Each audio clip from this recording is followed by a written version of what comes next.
Hey, my name is Jason George. A lot of people know me as an actor, but more important to this conversation is the fact that I'm a dad, and I'm someone whose family has been affected by gun violence.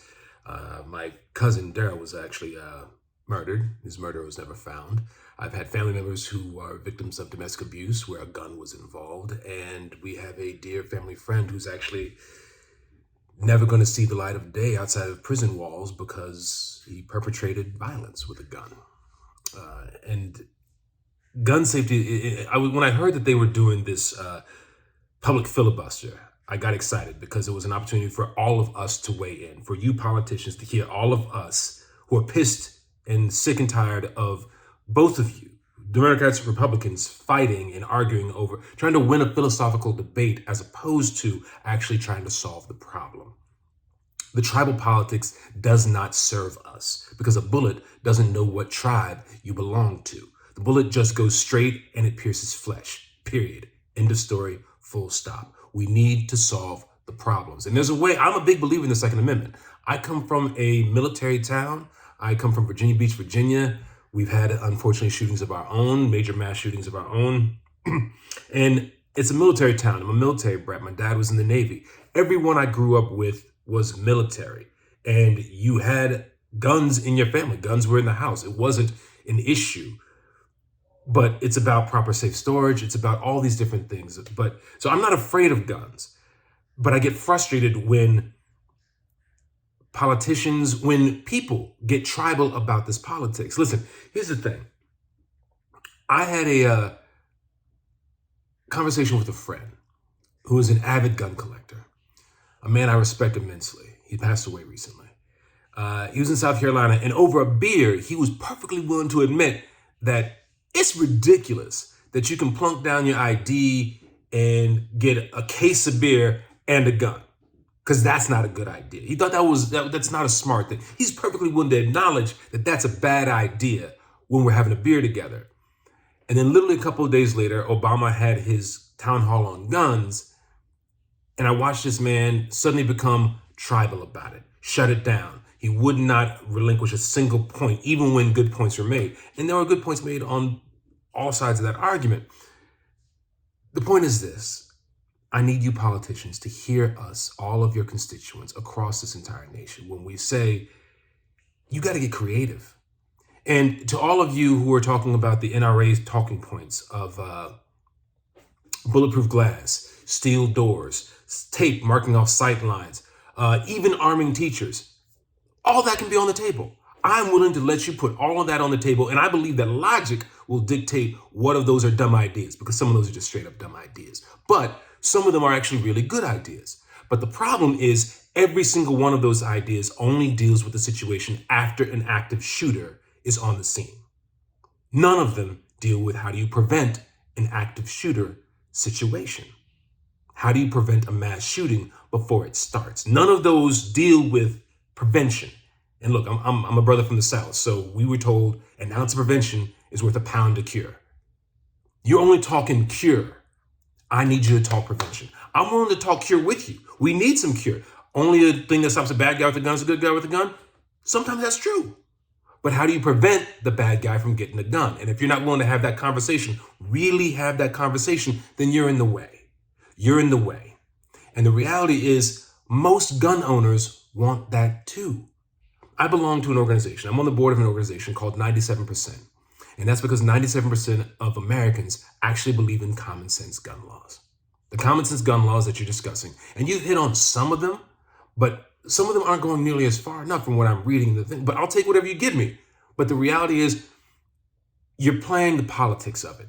You're giving just enough that you won't get a bad mark, or getting just enough that people won't get angry with you. There's ways to solve these problems. And we all know what they are. We're talking about background checks. We're talking about red flag laws. We're talking about, look, when you get into the conversation about raising the age to buy an AR-15 to the age of 21, that's cool. But I dig it and I'll take it. But I also think that, like I said, I'm from a military town. An AR-15 is a weapon of war. If you're going to have an AR-15, maybe you need a few weeks of training. They don't just let you in the military and throw an AR-15 in your hand and say, go with God and knock yourself out. You got to train So you know how to use that weapon. So you know how to store that weapon. So you are not a problem with that weapon. I know very few gun owners who have a problem with having to take some training when you get an AR-15 or a military-style weapon. Most gunners I know have no problem with that. Most gun owners I know have absolutely no problem with universal background checks, with no loopholes whatsoever, be it a gun show or anything like that. They got no problems with it because they got no problems. They're responsible gun owners. And all you responsible gun owners out there, I need you to speak up. I need you to be part of this conversation. Don't go hardline. Don't go tribal and suddenly say they're going to try and take the guns. So I need to buy more guns. I need to shut it down. Any conversation, no compromise. The no compromise movement is part of the problem. We need to have a real conversation about how do we really solve this problem. Look, I'm from a military town. Like I said, when a veteran who's in a bad place mentally is suffering from depression, is suffering from PTSD, if they're going to take their life, they're going to take their life with a gun. They're trained military. That's how it goes.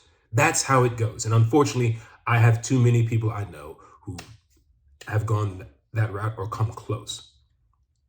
Obama signed an executive order that said, if you are deemed mentally unfit to the point where you cannot control your own finances, where your VA checks don't come to you anymore, they come to some guardian who's put in place of you because you are mentally unfit to handle your own business. He said, if you're that mentally unhealthy, maybe you shouldn't have a gun for your own safety. Maybe you shouldn't have a gun.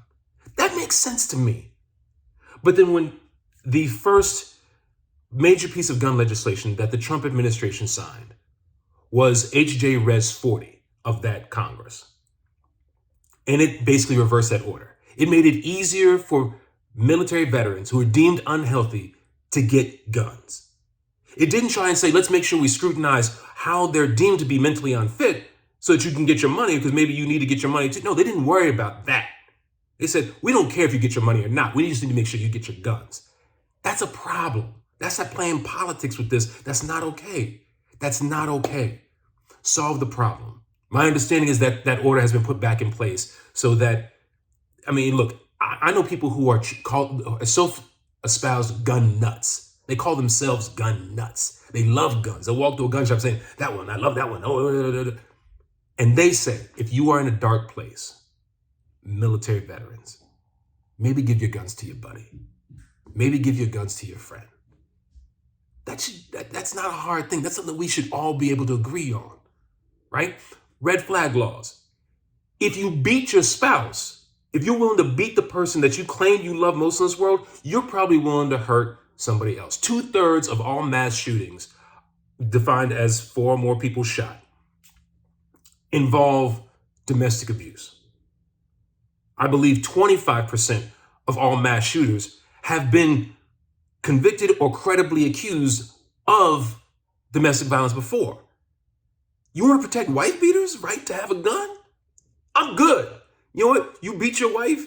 Let's take your gun. It's a wrap. It keeps her safe and it keeps everyone else safe. It just makes sense. These are things that I think we should all be agreeing on. And the reality is the vast majority of Americans do agree. So the question that I have for all the politicians is, what is the sticking point? I understand that you're trying to protect the Second Amendment. I want to protect the Second Amendment. I get it. But protecting it at any and all costs, having a no compromise mindset does not serve us. So please actually be about solving the problem. Get creative. Like I said, you got to undergo training to get an AR-15. That just makes sense to me. And I don't know anybody's got a problem with that. It's a weapon of war. Absolute background checks. Look, the database system is, so much of it is in paper form, which is ridiculous. If I go to buy my Claritin D, my Allegra D, I can only get it once every 30 days because the database knows that I bought it in a whole different state within the last month, and it will not let me buy anymore. We don't have the power to do that with guns, to just keep track of who's got what guns and where. Come on. Cops are dying for this, for the ballistics training of what, because the reality is when they do, look, don't believe what you see on TV. As somebody who works in TV, don't believe what you see on TV. The whole scraping and we immediately get ballistics back. We know exactly what gun this came from. It's in a paper form in a warehouse and it's rotted. It has not been mechanized. It's like it's from 1950s. That's a simple thing that can be done. That's a simple thing that can be done. The database, real universal background checks, red flag laws that make sense, that protect the mentally unhealthy from hurting themselves and protect people from domestic abuse. These are things that we all agree on. Raising the age to 21, I'm cool with it. But I think that if you're going to have a weapon of war, you need to be put through some real training. Laws that actually make sure that you store your guns properly. I'm good. There is no one who is a responsible gun owner that I have ever met in my life that has problems with these. We need to make sure that how they're implemented actually make sure it protects people's rights in the whole 9 yards. And you can't just say, your wife accused you of something, so now we're going to take off your guns. It's got to be a credible accusation or a conviction of some kind. That's cool. We can work all that out, but it needs to be on the table and there needs to be a real conversation. Anything short of that is ridiculous. It's playing that politics again, and it's the tribal politics that continues to allow people to get killed. We're the only nation. We cannot claim American exceptionalism if our most exceptional thing is actually in the fact that we kill more people with guns than any other country. I believe in this country. I love this country. And I think we can do this if you stop coming from a place of fear. I'm asking all the politicians. I'm asking all the gun owners to get in the game. I'm asking everyone. I'm asking Democrats to stop. I'm asking liberals to stop saying we need to take all the guns, because that's not the solution either. People need to feel protected in their homes. But right now, every kid in this country has look, I grew up right at the tail end of, where they would do drills for dropping the bomb. If a nuclear war happened, get underneath your desk, like that was really going to help. I was at the very tail end of that. I'm a kid of the 80s. Our kids I don't see the end of this Cold War unless you make it happen. They'll be doing these drills forever. Forget about the fact that we're actually training, the youngest of these unfortunate shooters are 18. They know the playbook because they were trained in school in how to try to avoid the playbook. It's this ridiculous self-fulfilling cycle. We can't solve the problem because we don't want to solve the problem, because you don't want to solve the problem. I'm speaking to you, politicians. The rest of us want you to do something. And I think there's common sense measures that we all agree on. But you won't even start the conversation because it makes you look bad to your constituents, because you're afraid of losing your job. You're so afraid of losing your job that you're not actually doing your job. Get in there, get creative. All ideas on the table, solve the problem. Solve the problem.